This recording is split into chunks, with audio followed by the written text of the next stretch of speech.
કેન્દ્રીય ગૃહમંત્રી અમિત શાહ ગુજરાતના પ્રવાસે છે। કલોલમાં ઇફકો પ્લાન્ટના સીડ રિસર્ચ સેન્ટરનું અમિત શાહના હસ્તે લોકાર્પણનું આયોજન કરવામાં આવ્યું છે। સીધા ત્યાં જઈએ। શ્રી જગદીશભાઈ વિશ્વકર્મા, રાજ્યસભાના સાંસદ શ્રી મયંકભાઈ નાયક, કલોલના ધારાસભ્ય શ્રી બકાજી ઠાકોર, શ્રી ઉદયશંકર અવસ્થી અને આજના કાર્યક્રમમાં ઉપસ્થિત સહકાર સાથે જોડાયેલા સભી ભાઈઓને મારા રામ રામ નમસ્કાર। મિત્રો, આજે ખૂબ શુભ દિન છે। આજે ચૈત્ર નવરાત્રિની નવમી પણ છે, રામનવમી પણ છે અને ભારતીય જનતા પાર્ટીનો સ્થાપના દિવસ પણ છે। આ ત્રણેય ઘટનાઓ આજના દિવસે જ છે અને એ જ દિવસે ઇફકોના કલોલ પ્લાન્ટની સુવર્ણ જયંતિ અને આજે કલોલ પ્લાન્ટમાં બીજ અનુસંધાન કેન્દ્રનું ભૂમિપૂજન, આ બંને મહત્વપૂર્ણ કાર્યક્રમો અહીંયા આયોજિત થયા છે। ઇફકોની આ 50 વર્ષની ગૌરવશાળી યાત્રાએ ન કેવલ ભારત, સમગ્ર વિશ્વમાં કોઓપરેટિવ અને કોર્પોરેટ બંને સંસ્કાર ભેગા થઈને કામ કરે તો કેવું અદ્ભુત પરિણામ આવે એનો જબરજસ્ત મોટું ઉદાહરણ બેસાડવાનું કામ કર્યું છે। એક પ્રકારથી ઇફકોની માલિકી તો આપણા દેશભરના ખેડૂત ભાઈઓની, હજારો મંડળીઓની, પરંતુ ઇફકો ચાલ્યું એક કોર્પોરેટની જેમ। ભાવના ખેડૂતોને મદદ કરવાની અને રિસર્ચ એન્ડ ડેવલપમેન્ટ હોય, માર્કેટિંગ હોય, બ્રાન્ડિંગ હોય કે ઘર સુધી પહોંચ બનાવવાની હોય, એ કોઈ પણ કોર્પોરેટ કંપનીને શરમાવે એવી કુશળતાએ ઇફકોએ કરીને બતાવી છે। અને આજે ભારત ખાદ્યાન્નના ક્ષેત્રમાં આત્મનિર્ભર છે, મારા મનમાં કોઈ સવાલ નથી, એમાં ઇફકોની બહુ જ મહત્વપૂર્ણ ભૂમિકા રહેલી છે। ઇફકોએ ખેડૂતોને ફર્ટિલાઇઝર સાથે જોડ્યા અને ફર્ટિલાઇઝરને કોઓપરેટિવ જોડે જોડવાનું કામ ઇફકોએ કર્યું અને એના કારણે આજ 50 વર્ષની ગૌરવપૂર્ણ યાત્રા પૂરી કરી ઇફકો અહીંયા ગૌરવ સાથે ઊભું છે। અને મને વિશ્વાસ છે જ્યારે ઇફકોની શતાબ્દી મનાવાશે ત્યારે દુનિયાભરની સહકારી સંસ્થાઓમાં ઇફકોનો ડંકો આજની જેમ જ વાગતો હશે। ઇફકોએ અનેક પ્રકારના રિસર્ચ એન્ડ ડેવલપમેન્ટના પણ કામ કર્યા। જ્યારે ઇફકોના આ કલોલ કારખાનાનું ભૂમિપૂજન થયું એ વખતના જમાનામાં 50 વર્ષ પહેલા એક મોટી ક્રાંતિ ગણાતી હતી અને જ્યારે સમય બદલાયો, nano urea, nano DAP, nano liquid urea, liquid DAP, એના માટે રિસર્ચ કરી, પ્રયોગો કરી, સિદ્ધિ મેળવી અને ઉત્પાદનમાં બદલવાની વાત આવી ત્યારે પણ સમગ્ર ભારતમાં ઇફકો એક નંબરે રહ્યું નથી।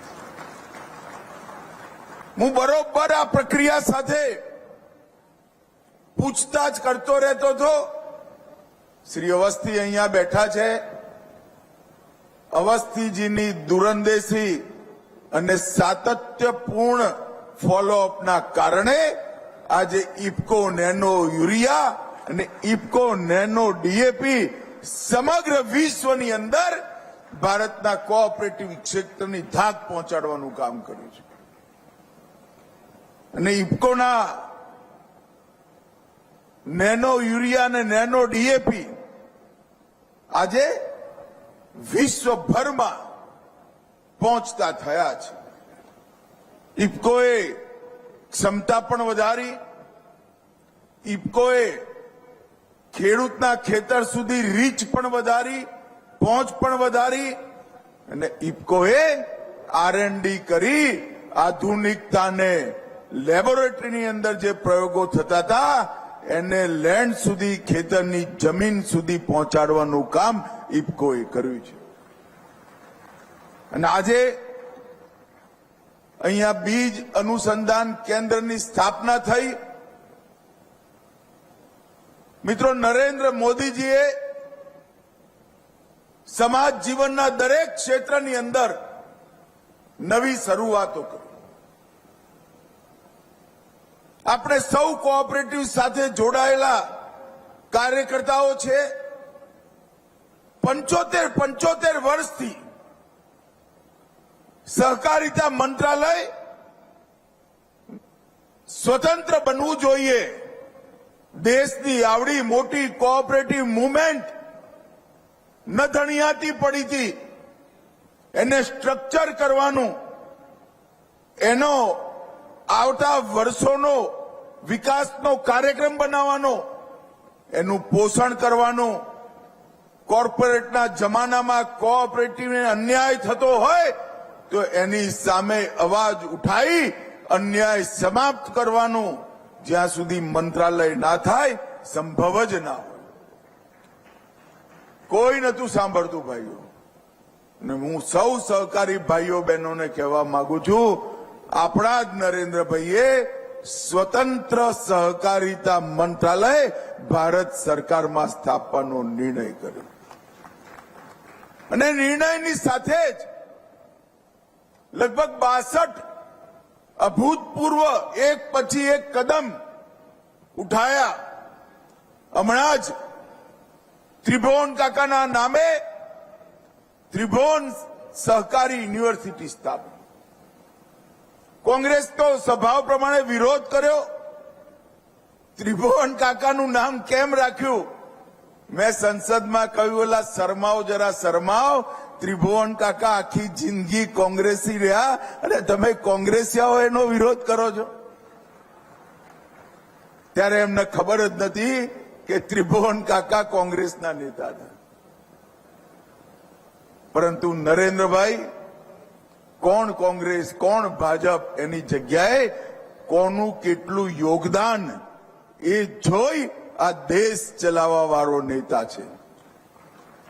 અને એમને ત્રિભુવન કાકાના સહકારી ક્ષેત્રમાં યોગદાન, અમૂલનું બીજ આજે વટવૃક્ષ બનીને સમગ્ર વિશ્વમાં નામ કાઢે એવી એક સંસ્થા બનાવી અને એમના નામે આ કોઓપરેટિવ બનાવી. મિત્રો, આ કોઓપરેટિવ યુનિવર્સિટી પેક્સ થી લઈ એપેક્સ સુધી અને સહકારિતાના દરેક ક્ષેત્રની અંદર આધુનિક શિક્ષણ, કોઓપરેટિવનું શિક્ષણ અને પારદર્શિતા, ટ્રાન્સપરન્સી લાવવાનું કામ કરશે. આખા દેશની સહકારિતા મુવમેન્ટને એઆઈ જેવી આધુનિક ટેકનિકોનો ઉપયોગ કરી એના અનેક પ્રકારના વિશ્લેષણોના આધાર પર તારણો અને તારણોના આધાર પર આવતા 50 વર્ષની સહકારી મુવમેન્ટની દિશા નક્કી કરવાનું કામ આપણી આ ત્રિભુવન સહકારી યુનિવર્સિટીના તજજ્ઞો કરશે. અને એ જ રીતે 3 રાષ્ટ્રીય સ્તરની કોઓપરેટિવ બનાવી. એક ખેડૂતોની ઉપજ વિશ્વના બજારમાં જાય એટલા માટે રાષ્ટ્રીય એક્સપોર્ટ કોઓપરેટિવ લિમિટેડ કર્યું. બીજું, ઓર્ગેનિક પ્રોડક્ટના સર્ટિફિકેશન બ્રાન્ડિંગ સાથે સારા ભાવ મળે ખેડૂતોને, એના માટે નેશનલ કોઓપરેટિવ ઓર્ગેનિક લિમિટેડ બનાવી. અને ત્રીજું, આધુનિક બીજ ખેડૂતને મળે. બીજની ખેતી 2 એકરનો ખેડૂત પણ કરી શકે અને આપણા જૂના હાઇબ્રિડ વગરના મીઠા બીજોનો સંગ્રહ ને જોડવાનું. ડેરીની અંદર સંપૂર્ણ અર્થતંત્રનો સમાવેશીકરણ થાય, ચાહે ગોબર હોય, પશુનું ચામડું હોય, પશુના હાડકા હોય, પશુનો ખોરાક હોય, પશુનું દૂધ હોય અને દૂધથી બનતી અનેક ઉત્પાદ હોય. આ સમગ્ર ચક્ર કોઓપરેટિવની અંદર લાવવાનું કામ નરેન્દ્ર મોદીજીના નેતૃત્વમાં ભારત સરકારનો કોઓપરેટિવ ડિપાર્ટમેન્ટ આવનારા દિવસોમાં કરવાનું છે.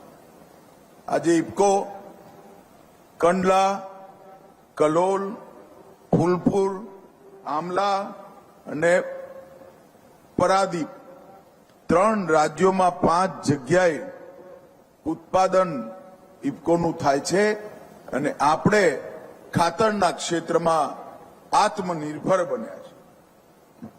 આજે ખાતરના ઉત્પાદનની ક્ષમતા 90 લાખ મેટ્રિક ટન, વેચાણ 110 લાખ મેટ્રિક ટન, કારોબાર ટર્નઓવર 40,000 કરોડ રૂપિયાનું ટર્નઓવર આપણે ઇફકોનું થયું અને 3200 કરોડનો નફો થયો. અને રિસર્ચ એન્ડ ડેવલપમેન્ટ માટે અનેક પ્રકારના પ્રયોગો ઇફકોના દરેક યુનિટે કરે. ઇફકોએ પરિવર્તન માટે પણ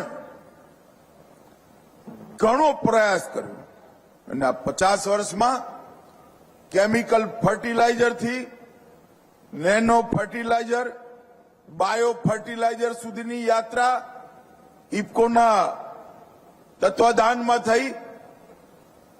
જ્યારે ઇફકોની સ્થાપના થઈ ત્યારે ફર્ટિલાઇઝરમાં આપણું ધ્યાન બલ્ક એપ્લિકેશન પર હતું. આજે આપણું ધ્યાન ટાર્ગેટેડ અને કંટ્રોલ રિલીઝ પર છે, જેનાથી પોષક તત્વો તો મળે પણ આપણી જમીન ખરાબ ના થાય. હવે પહેલા હાઈ કોસ્ટ અને લો એફિશિયન્સીમાં શરૂઆત થઈ હતી. હવે લો કોસ્ટ અને હાઈ એફિશિયન્સી સુધી પહોંચવાનું કામ ઇફકોએ કર્યું છે.